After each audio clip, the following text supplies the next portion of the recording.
Hi hello. അപ്പോൾ നമ്മൾ modern Indian history part 2ലേക്ക് കടക്കുകയാണ്. നമ്മൾ സ്പെക്ട്രം ബേസ്ഡ് ആയിട്ടാണ് മോഡേൺ ഇന്ത്യൻ ഹിസ്റ്ററി പഠിക്കുന്നത്. നോട്ട് കിട്ടാൻ വേണ്ടിയിട്ട് നിങ്ങൾ ടെലഗ്രാം ഗ്രൂപ്പിൽ ജോയിൻ ചെയ്യുക. ടെലഗ്രാം ഗ്രൂപ്പിൻ്റെ ലിങ്ക് ഞാൻ കമൻറ്റിൽ ഇട്ടേക്കാം. ഓക്കെ, അപ്പോൾ നമുക്ക് ക്ലാസ്സിലോട്ട് കിടക്കാം. ഓക്കെ, അപ്പോൾ കഴിഞ്ഞ തവണ നമ്മൾ പോർച്ചുഗീസുകാരെ പറ്റി പഠിച്ചു. ഇത്തവണ നമ്മൾ ഡച്ചുകാരെ പറ്റി പഠിക്കാം.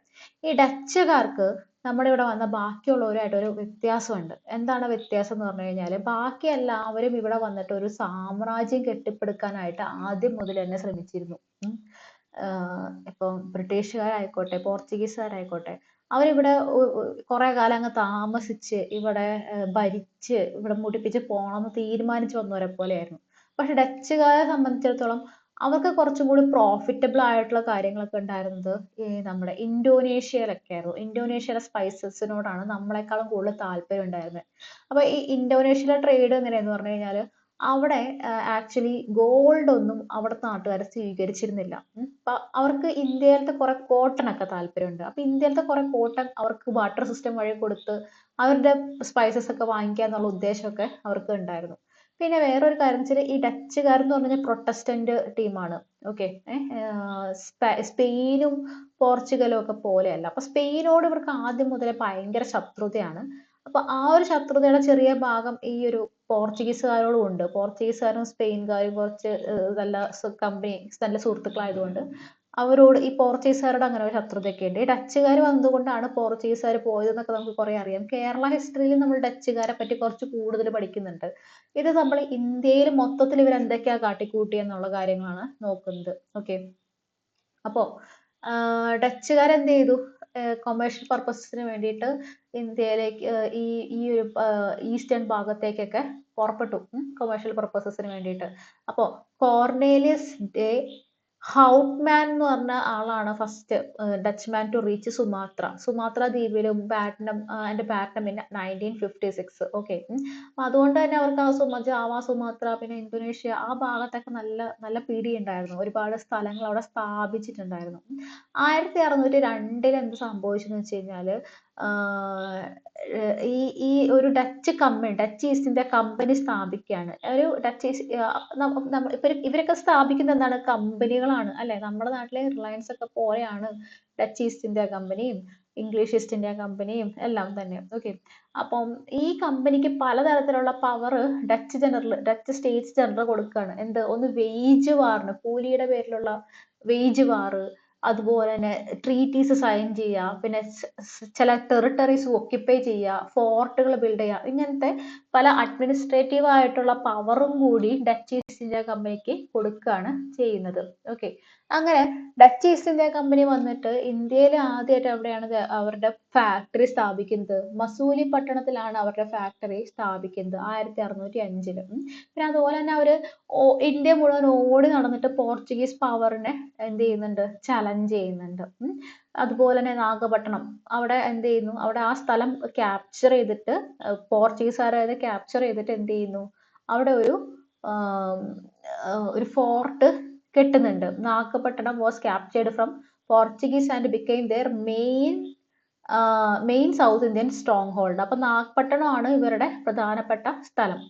പിന്നെ അവർ എവിടെയൊക്കെ ഫാക്ടറീസ് ഉണ്ടാക്കിയത്? കോറമാൻഡൽ കോസ്റ്റില് ഫാക്ടറി ഉണ്ടാക്കുന്നുണ്ട്, ഗുജറാത്തില് ഫാക്ടറി ഉണ്ടാക്കുന്നുണ്ട്, ഉത്തർപ്രദേശില്, ബംഗാളില്, ബീഹാറിലൊക്കെ ഇവര് ഫാക്ടറീസ് ഉണ്ടാക്കുന്നുണ്ട്. പിന്നെ ബാക്കി ഫാക്ടറി ലൊക്കേഷൻസ്, ഡേറ്റ്സ്, ഇത് ഡേറ്റ് ഒന്നും നിങ്ങൾ പഠിക്കേണ്ട ആവശ്യമില്ല കേട്ടോ. അതൊക്കെ ആ ഒരു ബുക്കിൽ തന്നിട്ടുള്ളത് കൊണ്ട് ഞാൻ പോയിന്റ് ആയിട്ട് ഇട്ടു എന്നേ ഉള്ളൂ. സ്പെക്ട്രത്തിൽ ഉള്ളത് കൊണ്ട് ഇട്ടു എന്നേ ഉള്ളൂ. ഓക്കെ, ഏതൊക്കെയാണ് ജസ്റ്റ് ഒന്ന് കേട്ടിരുന്നോളൂ. പുലിക്കട്ട്, സൂററ്റ്, ബിംലിപട്ടണം. സൂററ്റിൽ എന്ന് പറഞ്ഞു കഴിഞ്ഞാൽ എല്ലാവർക്കും ഭയങ്കര ഇഷ്ടമാണ്. സൂററ്റിൽ ബ്രിട്ടീഷുകാർക്കും ഫാക്ടറി ഉണ്ട് അല്ലെ? ആദ്യമായിട്ട് ബ്രിട്ടീഷുകാർ ഫാക്ടറി സ്ഥാപിച്ചത് സൂററ്റിലാണ്. കാരക്കൽ, ചിൻസുര, പിന്നെന്താണ്, ഭരത്നഗർ, കാസിം ബസാർ എന്ന് പറയുന്നത് മുർഷിദാബാദിന്റെ അടുത്താണ്. ബാലസോർ, പാറ്റ്ന, നാഗപട്ടണം, കൊച്ചിൻ, അങ്ങനെ സകല സ്ഥലത്തും അവർ ഓടി നടന്ന് factory കെട്ടുന്നുണ്ട്.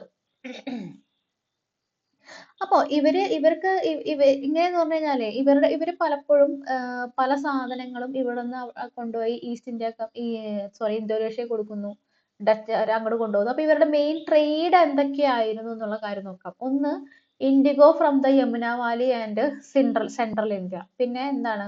Textiles and silk from Bengal, Gujarat and Coromandel. പിന്നെ saltpetre from Bihar, opium and rice from Ganga valley. ഇതെല്ലാം തന്നെ ഇവര് റീഡിസ്ട്രിബ്യൂട്ടീവ് ട്രേഡിൽ ഏർപ്പെടുകയാണ്. എന്തൊക്കെയാണ് അവർക്ക് പ്രിയപ്പെട്ട സാധനങ്ങളായിരുന്നത്?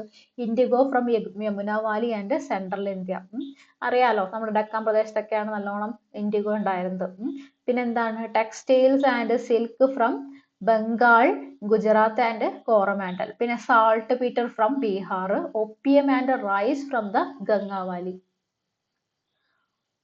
ഇവർക്ക് ആംഗ്ലോ ഡച്ച് റൈവൽറി ഉണ്ടാവുന്നുണ്ട്. ഒരു 1-2 തവണയൊക്കെ ഇവർ നല്ലോണം മുട്ടുന്നുണ്ട്. ആംഗ്ലോ ഡച്ച് വാറൊക്കെ ഉണ്ടാവുന്നുണ്ട്. അപ്പം ആംഗ്ലോ ഡച്ച് റൈവൽറി ഇവരുടെ അതിന് പിന്നിൽ ഒരു കഥയുണ്ട്. അതായത് ഒരു അംബോയിന കൂട്ടക്കല എന്ന് പറഞ്ഞിട്ടൊരു സംഭവം നടക്കുന്നുണ്ട്. അതായത് അത് നമ്മൾ കേരള ഹിസ്റ്ററിയിലും കാണുന്നുണ്ട്. കാരണം ഈ അംബോയിന കൂട്ടക്കൊലയിൽ ഉണ്ടായിരുന്ന പ്രധാനപ്പെട്ട ഒരു ഡച്ചുകാരൻ വന്ന് സാമൂതിരിയോട് സംസാരിക്കുന്നൊക്കെ ഉണ്ട്. അത് നമ്മൾ കേരള ഹിസ്റ്ററി പഠിക്കുമ്പോൾ പഠിക്കും. ശ്രീധരമേനോന്റെ പുസ്തകത്തിൽ എടുത്തു പറഞ്ഞിട്ടുള്ള കാര്യമാണ്. അപ്പോൾ അംബോയിന കൂട്ടക്കൊല എങ്ങനെയാന്ന് പറഞ്ഞു കഴിഞ്ഞാൽ ഒരു 9 ജാപ്പനീസ് ആൾക്കാരെയും 10 ഇംഗ്ലീഷ്മാനെയും 1623 ഡച്ചുകാര് മെസാക്ർ ചെയ്യുന്നുണ്ട്, കൂട്ടക്കൊല നടത്തുന്നുണ്ട്. ഓക്കെ, അപ്പൊ അങ്ങനെ ഈ ഇംഗ്ലീഷുകാരുമായിട്ടൊരു റൈവൽറി ആർക്കുണ്ട്? ഡച്ചുകാർക്ക് ഉണ്ട്. അപ്പൊ പിന്നെ അതൊരു കോംപ്രമൈസിലൊക്കെ ആവുന്നുണ്ട് 1667. അപ്പൊ എന്നിട്ട് എന്ത് ചെയ്തു? ബ്രിട്ടീഷുകാര് ഇന്തോനേഷ്യ അവരുടെ അവരുടെ സൈന്യത്തിനെയൊക്കെ പിൻവലിച്ചു. അപ്പൊ ഡച്ചുകാർക്ക് എന്ത് ചെയ്യാൻ പറ്റി? ഇന്തോനേഷ്യയിൽ കൂടുതൽ കോൺസെൻട്രേറ്റ് ചെയ്യാൻ പറ്റി. ബ്രിട്ടീഷുകാർ ഇന്ത്യയിലും കോൺസെൻട്രേറ്റ് ചെയ്യാൻ തുടങ്ങി. 1667 നടക്കുന്നു കേട്ടോ. അപ്പൊ നിങ്ങൾക്ക് അറിയാം ഡച്ചുകാർ പൂർണ്ണമായിട്ടും പോണത് എപ്പോഴാണ്? നമ്മുടെ മാർത്താണ്ഡവർമ്മയായിട്ടുള്ള കുളച്ചൽ യുദ്ധത്തിലാണ് അവർക്ക് ഏറ്റവും വലിയ പറ്റു പറ്റുന്നത് അല്ലെ? കുളച്ചൽ യുദ്ധത്തിന്റെ വർഷം ഒന്ന് നിങ്ങൾക്ക് ഓർമ്മയുണ്ടെങ്കിൽ കമന്റ് ചെയ്തേക്കണം കേട്ടോ. ഹിസ്റ്ററി എന്ന് പറഞ്ഞാൽ അങ്ങനെയാണ്, നിങ്ങളെല്ലാം ബന്ധപ്പെടുത്തി പഠിക്കണം. കുറച്ചു നേരം കഴിഞ്ഞ് നമ്മൾ ഇനിയിപ്പോ ബ്രിട്ടീഷുകാരുടെ കാര്യം നോക്കുമ്പോൾ നമ്മൾ വേൾഡ് ഹിസ്റ്ററി ആയിട്ട് ബന്ധപ്പെടുത്തിയൊക്കെ പഠിക്കും. അപ്പൊ എല്ലാ ഭാഗങ്ങളും ബന്ധപ്പെടുത്തി, ഇപ്പൊ കേരള ഹിസ്റ്ററി ആയിട്ട് ഇന്ത്യൻ ഹിസ്റ്ററിക്ക് ബന്ധം ഉണ്ടാവും, അതുപോലെ തന്നെ വേൾഡ് ഹിസ്റ്ററി ആയിട്ടും ബന്ധം ഉണ്ടാവും. അപ്പൊ അതെല്ലാം നമ്മൾ ബന്ധപ്പെടുത്തി തന്നെ പഠിക്കണം. ഓക്കെ. പിന്നെ ഡച്ച് എന്തൊക്കെയാണ് മോണോപ്പൊളൈസ് ചെയ്തത് വെച്ചാൽ trade of black pepper, spices. പിന്നെ ഡച്ചുകാര് എന്തൊക്കെയാണ് ഇത് ചെയ്തിരുന്നത്? കയറ്റുമതി ചെയ്തിരുന്നത്? Silk, cotton, indigo, rice, opium. മാത്രല്ല ഇവർക്ക് കുറച്ച് അടിമ വ്യാപാരമൊക്കെ ഉണ്ടായിരുന്നു കേട്ടോ. നിങ്ങള് ഈ സിനിമ കണ്ടിട്ടുണ്ടോ?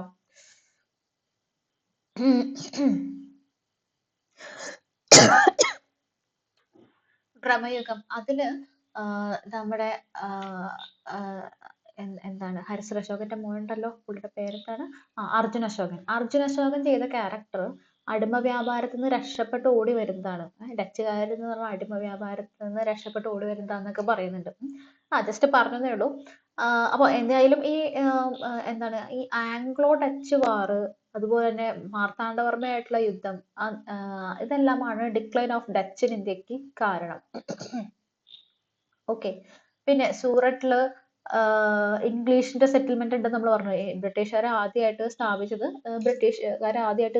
ഫാക്ടറി സ്ഥാപിച്ചത് തന്നെ സൂററ്റിലാണ്. അപ്പൊ അവിടെ സൂററ്റിൽ ഇവരായിട്ട് ബ്രിട്ടീഷുകാരുമായിട്ട് ബന്ധം ഉണ്ടായത് പ്രശ്നമായി. പിന്നെ അതുപോലെ തന്നെ ഡച്ചുകാര് എന്ത് ചെയ്തു? ബ്രിട്ടീഷുകാരുടെ കുറെ കപ്പലുകളൊക്കെ ബേ ഓഫ് ബംഗാളിൽ നിന്ന് പിടിച്ചെടുത്തു. എന്നിട്ട് എന്ത് ചെയ്യും? ഇംഗ്ലീഷുകാര് അപ്പൊ ഒന്ന് പിൻവലിഞ്ഞിട്ട് പിന്നെ ബാറ്റിൽ ഓഫ് ഹൂഗ്ലിയിൽ ഇവരെ തോൽപ്പിക്കുന്നുണ്ട്. ഓക്കെ, അങ്ങനെ ഒരു തോൽപ്പിക്കലൊക്കെ കിട്ടി. എന്ത് സംഭവിക്കുന്നു? ഡച്ചുകാര് പതുക്കെ ഇവിടെ മൊത്തം തിരിച്ചടി മാത്രമേ ഉള്ളൂ. അങ്ങനെ അവര് പിൻവലിയാണ് ചെയ്യുന്നത് കേട്ടോ. ഇത് നമ്മുടെ സ്പെക്ട്രത്തിൽ ഉണ്ടായിരുന്ന ഒരു വ്യൂ രേഖപ്പെടുത്തിയതാണ്. അതായത് ഈ കുറച്ച് ചരിത്രകാരന്മാർ RC മജുംദാറിന്റെയും HC Ray Chaudhuri and K Datta അവരുടെ ഒരു പുസ്തകത്തിൽ നിന്ന് അവരുടെ ഒരു വ്യൂ എടുത്തു വെച്ചിരിക്കുന്നതാണ്. അത് നമ്മൾക്ക് അത്ര വലിയ ഇമ്പോർട്ടന്റ് അല്ല. ഈ സിവിൽ സർവീസുകാരെ സംബന്ധിച്ചിടത്തോളം അവർക്ക് ഈ റിട്ടൺ ഒക്കെ എക്സാം ഉള്ളത് കൊണ്ട് എന്ത് ചെയ്യും? അവർക്ക് കുറച്ച് കാര്യങ്ങൾ കോട്ട് ചെയ്ത് പറയേണ്ടി വരും. അതുകൊണ്ടാണ്. എന്നാലും വായിച്ചിരിക്കുന്നതുകൊണ്ട് തെറ്റൊന്നുമില്ല. അതിനു വേണ്ടി ആഡ് ചെയ്തതാണ്. നിങ്ങളത് വായിച്ച് പഠിച്ച് സമയം കളയണമെന്നൊന്നും ഞാൻ പറയത്തില്ല. ഓക്കെ. ഇനി ഇംഗ്ലീഷുകാരെ പറ്റി നോക്കാം. ഇംഗ്ലീഷുകാരെ പറ്റി നോക്കാം. ഫ്രാൻസിസ് ഡ്രേക്ക് എന്ന് പറഞ്ഞു കഴിഞ്ഞാൽ നമ്മുടെ ഇംഗ്ലീഷുകാരുടെ കൊളംബസ് ആണ്. എന്ന് വെച്ച് കഴിഞ്ഞാല് ഇദ്ദേഹം എന്ന് പറഞ്ഞു കഴിഞ്ഞാൽ ഭൂമി ചുറ്റി സഞ്ചരിക്കുകയാണ്. അപ്പൊ സ്പാനിഷ് അർമാഡയ്ക്ക് മുമ്പ് തന്നെ ഈ ലോകം മുഴുവൻ ചുറ്റി സഞ്ചരിച്ച് ഇന്ത്യയിലേക്കുള്ള വഴിയും കാര്യങ്ങളൊക്കെ കണ്ടുപിടിച്ചു. ഓക്കെ. അതുപോലെ തന്നെ ഇവര് നോക്കുമ്പോൾ എന്താണ്, പോർച്ചുഗീസുകാർ നല്ലോണം കാശ് ഉണ്ടാക്കുന്നുണ്ട് ഈസ്റ്റേൺ ട്രേഡിൽ നിന്ന്. അതുകൊണ്ട് ഇംഗ്ലീഷുകാർക്കും ഇവിടേക്ക് വരാനായിട്ട് ഭയങ്കര ആഗ്രഹം ഉണ്ടാവുകയാണ്. 1599 ഇംഗ്ലീഷ് മെർച്ചന്റ്സ് എന്ത് ചെയ്തു, ഒരു കമ്പനി രൂപീകരിക്കുകയാണ്. മെർച്ചന്റ്സ് അഡ്വഞ്ചേഴ്സ് കമ്പനി എന്ന് പറഞ്ഞൊരു കമ്പനി. ഇത് നമ്മുടെ ഇംഗ്ലീഷ് ഈസ്റ്റ് ഇന്ത്യ കമ്പനിയുടെ മുൻഗാമിയാണ്. 1600 ഡിസംബർ 31 എലിസബത്ത് ഫസ്റ്റ് എന്ത് ചെയ്യുന്നു, ഇവർക്ക് ഒരു ചാർട്ടർ ഇഷ്യൂ ചെയ്ത് കൊടുക്കുകയാണ്. Exclusive right to the governor of the company of merchants of London trading in East Indies. അതായത് മോണോപ്പൊളിയാണ്, വേറെ ഒരു കമ്പനിക്കും അവിടെ വരാൻ പറ്റില്ല. ഒരു 15 വർഷത്തെ മോണോപ്പൊളി ആയിട്ട് അപ്പ അത് കൊടുക്കുകയാണ് കേട്ടോ. അത് പിന്നീട് എക്സ്റ്റെൻഡ് ചെയ്യുന്നുണ്ട്. ഓക്കെ. എന്നിട്ട് എന്ത് ചെയ്യണു, ബ്രിട്ടീഷുകാർ എന്ത് ചെയ്യണം, ഇന്ത്യയിലേക്ക് കോൺസെൻട്രേറ്റ് ചെയ്യണം. ആ സമയത്ത് ഡച്ചുകാർ എവിടെ കോൺസെൻട്രേറ്റ് ചെയ്യുന്നത്, ഇന്തോനേഷ്യയിലാണ് കോൺസെൻട്രേറ്റ് ചെയ്യുന്നത്. പിന്നെ ഈ കമ്പനിക്ക് വെച്ചടി കയറ്റമായിരുന്നു. നമ്മൾ ക്യാപ്റ്റൻ ഹോക്കിൻസിനെ പറ്റി കേട്ടിട്ടുണ്ടാവും. എന്താണ്, അദ്ദേഹം ജഹാംഗീറിന്റെ അടുത്ത് പോയി കണ്ട് ജഹാംഗീറിന്റെ പ്രീതിയൊക്കെ പിടിച്ച് പറ്റി. നമുക്കറിയാം ബ്രിട്ടീഷുകാർക്ക് കുറച്ച് എന്താ പറയാ മുൻതൂക്കം കിട്ടുകയാണ് ആ സമയത്ത് പോർച്ചുഗീസുകാരെ കാലം. നമ്മൾ കഴിഞ്ഞ ക്ലാസ്സിൽ ഇതിനെ പറ്റി ഡിസ്കസ് ചെയ്തതാണ് അല്ലെ. അങ്ങനെ 1609 captain Hawkins arrived at Jahangir's court but failed to establish a factory at Surat due to Portuguese opposition and left Agra in 1611. അപ്പം ഈ പോർച്ചുഗീസ് ഓപ്പോസിഷൻ ഉണ്ടെങ്കിൽ പോലും ജഹാംഗീറിനെ ആക്ച്വലി കൂടുതൽ ഇഷ്ടപ്പെടുന്നത് ആരെയാണ്, ഈ ക്യാപ്റ്റൻ ഹോക്കിൻസിനെയാണ്. ഓക്കെ. അപ്പൊ അദ്ദേഹത്തിന്റെ ആ വിസിറ്റും അപ്പോൾ ഉണ്ടായിരുന്ന ആ ഒരു കോൺടാക്റ്റും എല്ലാം തന്നെ ബ്രിട്ടീഷുകാർക്ക് വലിയൊരു മേൽക്കൈ കൊടുക്കുന്നുണ്ട് കേട്ടോ. 1611 എന്തുണ്ടാവുന്നത്, English began trading in Masulipatnam. Masulipatnam ഉണ്ടാവുന്നു. മസൂലിപട്ടണം ഈ പറഞ്ഞ ഡച്ചുകാരൊക്കെ ഉള്ള സ്ഥലമാണ്. India south eastern coast and established a factory in 1616. ഈ എന്തായിരിക്കും എല്ലാവരും ഈ മസൂലിപട്ടണത്തിലേക്കും സൂററ്റിലേക്കും ഒക്കെ ഓടിച്ചാടി പോകുന്നത്? കാരണം എന്താ വെച്ച് കഴിഞ്ഞാൽ അവിടേക്കൊക്കെ വാട്ടർ വേസ് ഉണ്ട്. വാട്ടർ വേസ് വളരെ നന്നായിട്ടുള്ളത് കൊണ്ട് അവർക്ക് ട്രേഡിങ് കുറെ കൂടി എളുപ്പമാണ്. ഇനി തൊട്ടടുത്ത കൊല്ലം 1962 captain Thomas Best defeated the Portuguese in naval battle near Surat. സൂററ്റിനടുത്ത് വെച്ചിട്ട് പോർച്ചുഗീസുകാരായിട്ട് ഒരു നേവൽ ബാറ്റിൽ ഉണ്ടാവുകയാണ്. അതിൽ ബ്രിട്ടീഷുകാർ ജയിക്കുകയാണ്. ഇത് നോക്കൂ, ജഹാംഗീർ എന്ത് ചെയ്തതെന്ന് വെച്ചാൽ ഇത് കണ്ടിട്ട് വളരെയധികം ഇംപ്രസ്ഡ് ആയി. ഈ അജയ്യരായ ആൾക്കാരാണ് പോർച്ചുഗീസുകാര് ജലത്തിലൂടെയുള്ള കാര്യത്തില്, ഷിപ്പുകളുടെ ഒക്കെ കാര്യത്തിൽ എന്നാണ് പറഞ്ഞുകൊണ്ടിരുന്നത്. അപ്പം ജഹാംഗീർ ഈ കാര്യത്തിൽ ഇത് കണ്ടപ്പോൾ വളരെ ഇംപ്രസ്ഡ് ആയി. എന്നിട്ട് അവർക്ക് സൂററ്റില് ഒരു ഫാക്ടറി നിർമ്മിക്കാനായിട്ട് പെർമിഷൻ കിട്ടുകയാണ്. ഓക്കെ. പിന്നീട് തോമസ് റോ വരുന്നു. തോമസ് റോ എന്ന് പറഞ്ഞു കഴിഞ്ഞാൽ ജെയിംസ് വൺ നമ്മൾ പഠിക്കുന്നതാണ് അല്ലെ. ജെയിംസ് വണ്ണിനെ പറ്റിയിട്ടും ചാൾസ് വണ്ണിനെ പറ്റിയിട്ടും എല്ലാം അത് നമ്മൾ വേൾഡ് ഹിസ്റ്ററിയിൽ നിങ്ങൾക്ക് സുരേഷ് സാർ നല്ല കിടലിനായിട്ട് എടുത്തു തരും. എന്ത് ചെയ്യുന്നു, വരുന്ന് ജഹാംഗീറിന്റെ കോർട്ടിൽ തങ്ങി അദ്ദേഹത്തിന്റെ പ്രീതി പിടിച്ചു പറ്റുകയാണ്. ഓക്കെ. പക്ഷെ എന്താ, ഒരു കൊമേഴ്ഷ്യൽ ട്രീറ്റ് വാങ്ങാനായിട്ട് പറ്റിയില്ലെങ്കിലും കുറച്ച് നല്ല കാര്യങ്ങളൊക്കെ, അതായത് കമ്പനിക്ക് ഗുണകരമാവുന്ന കുറെ കാര്യങ്ങൾ പിടിച്ചു പറ്റുന്നുണ്ട്. എന്തൊക്കെയാണ്, permission to set up factories at Agra, Ahmedabad and Broach. Okay.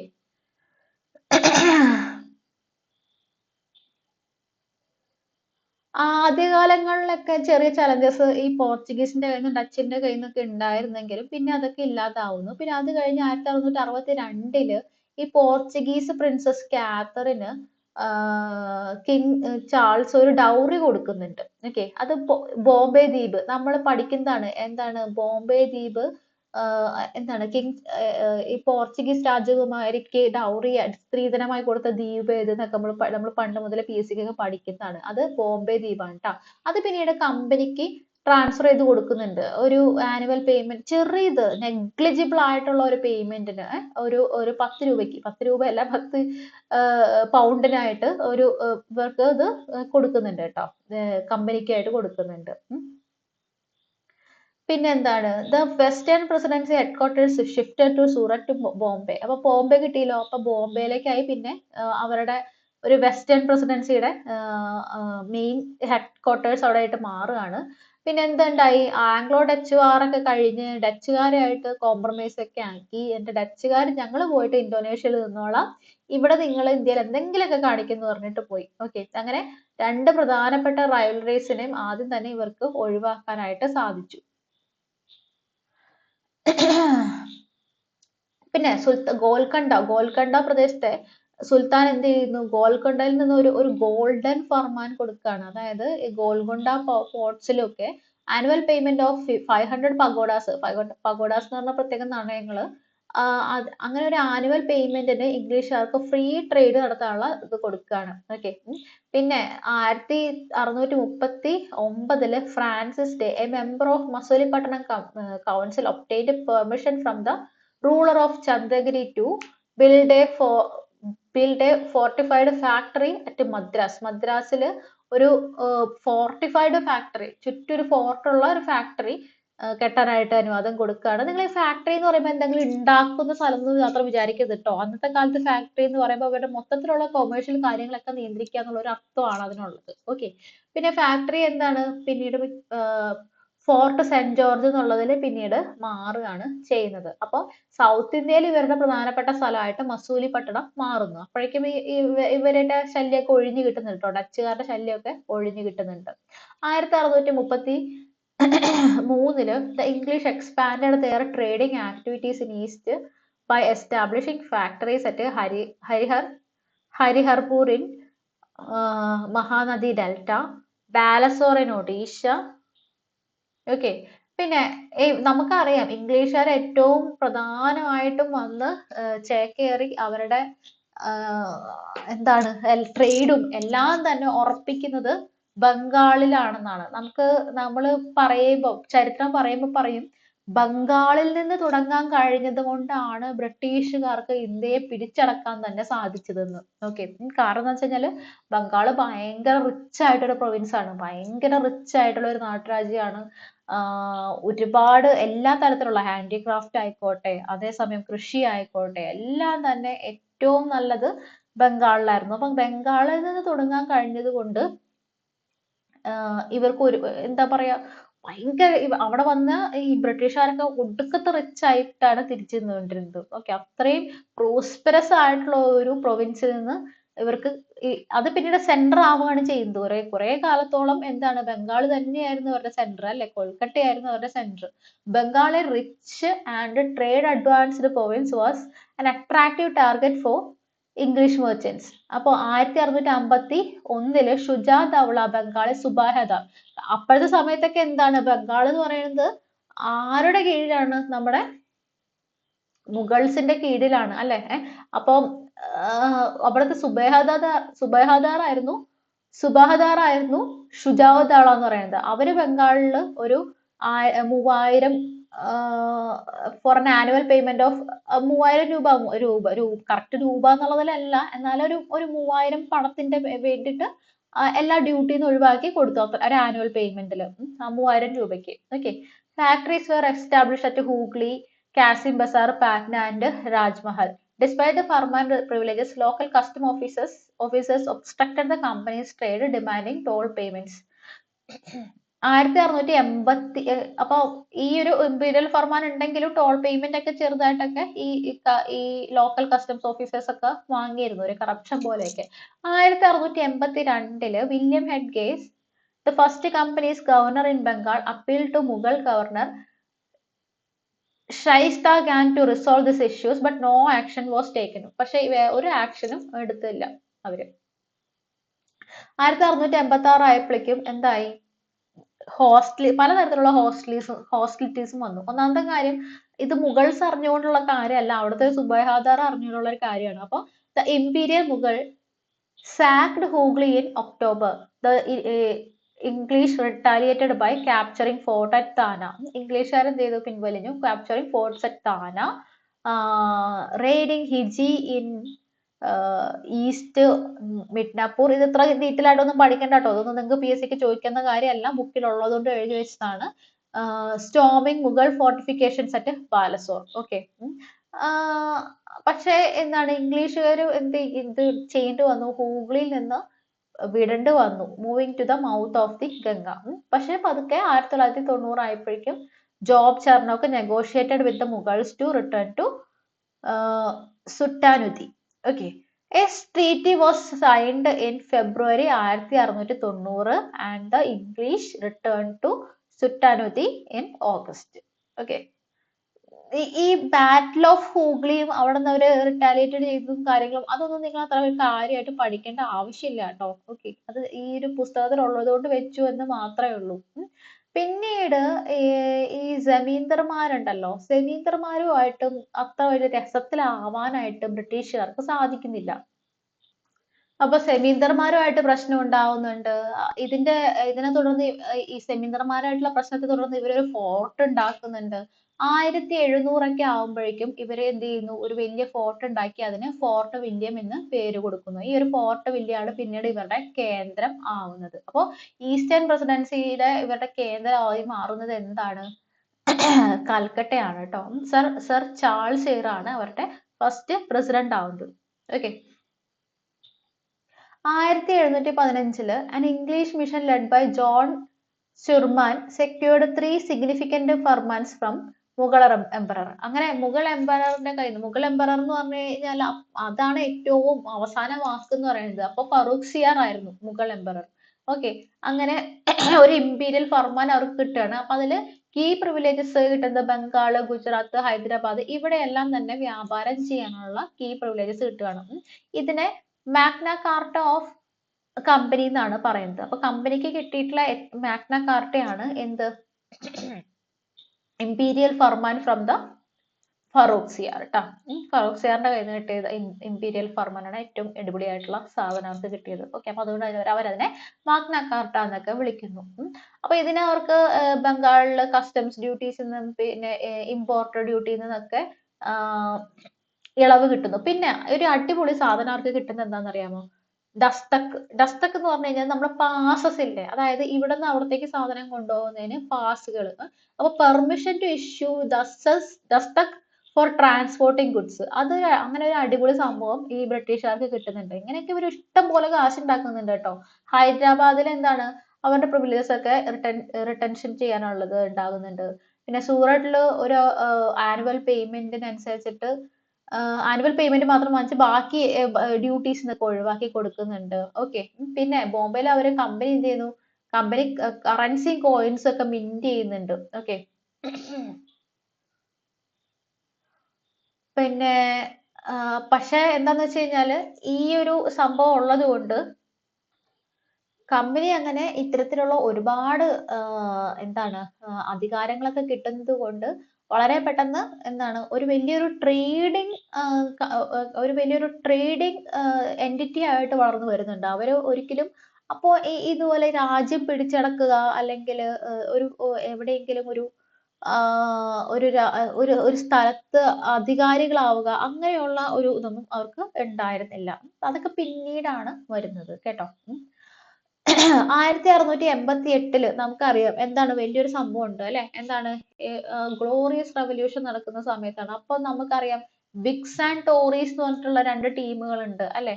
അതിൽ വിക്സ് പറയാണ് ഇത് അങ്ങനെ ശരിയാവില്ല, ഇവർ ഒരുപാട് കാശ് ഉണ്ടാക്കുന്നുണ്ട്, അതുകൊണ്ട് ഞങ്ങൾക്കൊരു വേറൊരു കമ്പനി വേണമെന്ന് പറഞ്ഞിട്ട് ഒരു റൈവൽ കമ്പനി സർ വില്യം നോറിസിന്റെ നേതൃത്വത്തിൽ ഔറംഗസേബിന്റെ കോർട്ടിലേക്കൊക്കെ അയക്കുന്നുണ്ട്. ഇതൊക്കെ ഒന്നും നിങ്ങൾ കേട്ടിട്ടുണ്ടാവില്ല, പക്ഷെ ജസ്റ്റ് ഒന്ന് പുസ്തകത്തിൽ ഉള്ളതുകൊണ്ടൊന്ന് അറിഞ്ഞു വെച്ചേച്ചാ മതി. നമുക്ക് ഞാൻ ഇതുവരെ നമ്മുടെ ഒരു തരത്തിലുള്ള എക്സാമിനും കണ്ടിട്ടില്ല, ഇൻ കേസ് വന്നാലോ. അപ്പം അതത്ര ശരിയായിട്ടുള്ള കാര്യമല്ല. ഇവർ ഓൾറെഡി ഈ ഇംഗ്ലീഷ് ഈസ്റ്റ് ഇന്ത്യ കമ്പനി അപ്പൊ ആവുന്നില്ല, യുണൈറ്റഡ് കമ്പനി ഓഫ് മെർച്ചന്റ്സ് ആണ് അപ്പോൾ അറിഞ്ഞിട്ടിരിക്കുന്നത്. അപ്പൊ ഈ വിക്സ് സെൻഡ് ചെയ്ത് ഈ കമ്പനീനെ എന്ത് ചെയ്യുന്നു, ഒരു വിധത്തില് ക്രൗണും പാർലമെന്റും എല്ലാം കൂടിയിട്ട് ഒരുമിച്ചാക്കുന്നുണ്ട്. United Company of merchants of England Trading to the East Indies എന്നാണ് പിന്നീട് ഇത് അറിയപ്പെടാൻ തുടങ്ങുന്നത് കേട്ടോ. അപ്പോൾ ഇത്രയൊക്കെയാണ് ബ്രിട്ടീഷുകാരുടെ വരവിനെ പറ്റി പറയാനുള്ളത്. ഇത്രയേ ഉള്ളൂ. നോട്ട് നിങ്ങൾക്ക് ടെലഗ്രാം ഗ്രൂപ്പിൽ നിന്ന് കിട്ടും. അപ്പോൾ നന്നായിട്ടൊന്ന് വായിക്കുക. ജസ്റ്റ് ക്ലാസ് കേട്ടിരുന്നാൽ മതി. ഈ ഭാഗത്തു നിന്നൊന്നും അല്ല അധികം ചോദ്യങ്ങൾ വരാൻ പോകുന്നത്. ചോദ്യങ്ങൾ വരാൻ പോകുന്നത് ഇനിയുള്ള ഭാഗത്തു നിന്നാണ് കേട്ടോ. അപ്പോൾ എല്ലാവരും നന്നായിട്ട് പഠിക്കുക. All the best. Thank you.